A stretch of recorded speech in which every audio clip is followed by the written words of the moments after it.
మెదక్ జిల్లా రామాయంపేట పట్టణంలోని ఆర్యవైశ్య భవన్లో విశ్వ హిందూ పరిషత్ మాతృశక్తి ఆధ్వర్యంలో శుక్రవారం నాడు శ్రావణ మాసంలో నిష్ఠతో హిందువులు పవిత్రంగా నిర్వహించుకునేటువంటి వరలక్ష్మి వ్రతాన్ని మరియు కుంకుమ పూజ కార్యక్రమాన్ని మహిళలు ఘనంగా నిర్వహించారు. ఈ సందర్భంగా ప్రముఖ హైకోర్టు న్యాయవాది వక్త మౌనిక సుంకరం మాట్లాడుతూ శ్రావణ మాసం ప్రారంభంలో వరాలు ఇచ్చే దేవతగా వరలక్ష్మి దేవిని కొలిచే ఆచారం ఉందన్నారు.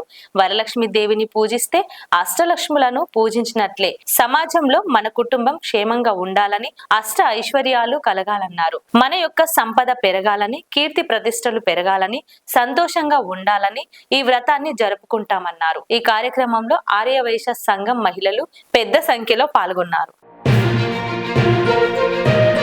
ఈ ధర్మాన్ని కాపాడడం కోసం, ఇస్లాం దురాక్రాంతాలను తన్నడం కోసం, వాళ్ళకు బుద్ధి చెప్పడం కోసం, వాళ్ళ దేశం నుంచి వాళ్ళని ఎల్లగొట్టడం కోసం ఒక ఉత్తమమైన కొడుకు నాకు కావాలి అని అమ్మవారిని కోరుకుంటేనే శివాజీ పుట్టినాడు. కాబట్టి మనం అంటే ఇప్పుడు మనకు ఆల్రెడీ పిల్లలు అయిపోయింది కాబట్టి కడుపులో ఉన్నప్పుడు పిల్లలకు నేర్పిస్తే ఎంత స్ట్రాంగ్ వస్తుందో వాళ్ళు పుట్టిన తర్వాత రోజు వాళ్ళు పడుకునేటప్పుడు కూడా నేను చెప్పొచ్చు. వాళ్ళు వీటిని అఫర్మేషన్స్ అంటారు. పడుకునేటప్పుడు నువ్వు ఒక శివాజీ లాంటి వ్యక్తి, నువ్వు ఒక నరేంద్ర మోదీ లాగా దేశం కోసం నీ జీవితాన్ని త్యాగం చేసేలాంటి వ్యక్తివి, నువ్వు ఇట్లా నువ్వు అది నీకు ఈ క్వాలిటీస్ మీకు నచ్చినవి ఉంటాయి విషయంలో అవన్నీ మీరు రాత్రి పడుకునేటప్పుడు పిల్లలకి చెప్పినాక వాటన్నింటినీ వాళ్ళు అసిమ్యులేట్ చేసుకొని రేపు పొద్దున దేశం కోసం పనిచేస్తాను. ఒక సిద్ధాంతం తీసుకోవాలి లైఫ్లో. తిన్నామా, పన్నామా, తెల్లారేదా, రిపీట్. మళ్ళీ తిన్నామా, పన్నామా, తెల్లారేదా. మనకు ఒకటి స్పెషల్ ఒక యాడ్ ఉంటుంది, గోంకురుడు వండుకురుడు, మళ్ళీ గోంకురుడు వండుకురుడు. ఇది మనకు రొట్టి వీరంటే ఎక్స్ట్రా ఉంటాయి వాళ్ళకంటే. వాళ్ళు బయట పోయి గాడితో పని చేస్తారు, మనం ఏంటంటే గాడిద ఏం చేస్తుంది, మెదడు ఉంటుంది, దానికి ఇట్లా అవుతుంది. బట్టలు వేసుకొని మళ్ళీ బట్టలు వేసి మళ్ళీ తీసుకొని వస్తుంది. సో తిన్నామా, పన్నామా, తెల్లారి. వండుకున్నామా, కడుక్కున్నామా, మళ్ళీ వండుకున్నామా, తిన్నామా, పన్నామా. సీరియల్ మధ్యాహ్నం.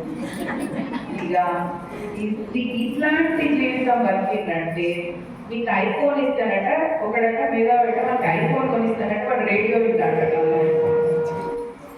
ఐఫోన్ ఎవడన్నా రేడియో వింటాడా? ఐఫోన్లో ఫేస్బుక్ పెట్టుకోవచ్చు, యూట్యూబ్ పెట్టవచ్చు, ట్విట్టర్, ఇన్స్టాగ్రామ్ ఇది పెట్టుకుంటే వాడంటే రేడియో వింటాడు. అట్లా మనం కూడా భారతదేశంలో ఉండి ఒక హిందువుగా ఉండి తిన్నామా, పన్నామా, తెల్లారిందా, వంట చేసుకున్నామా, నీళ్ళ తోముకున్నామా, పన్నామా, ఈ పనులలో మనం ఉన్నామంటే వాడికి మనకు తేడా ఏం లేదు. దేశం కోసం ఒక సిద్ధాంతం కోసం నిలబడాలి. ఆ సిద్ధాంతం ఎట్లా ఉండాలంటే మీ లోపల ఇట్లా తీసుకురావాలి. దాని గురించి ఆలోచించేది ఇట్లా వెంటనే ఇంత కొడుతుంది, బూజ్ బాక్స్ రావాలి. దేంట్లో సీరియల్ గురించి ఆలోచిస్తే రాదు, కిట్టి పార్టీల గురించి ఆలోచిస్తే రాదు, అట్లాంటి వాటికి రాదు బూజ్ బాక్స్. దేశం, ధర్మం అనే వాటి గురించి ఆలోచిస్తేనే బూజ్ బాక్స్. లైక్ చేయండి, షేర్ చేయండి, సబ్స్క్రైబ్ చేయండి. మరిన్ని వీడియోల కోసం బెల్ సింబల్ పై క్లిక్ చేయండి.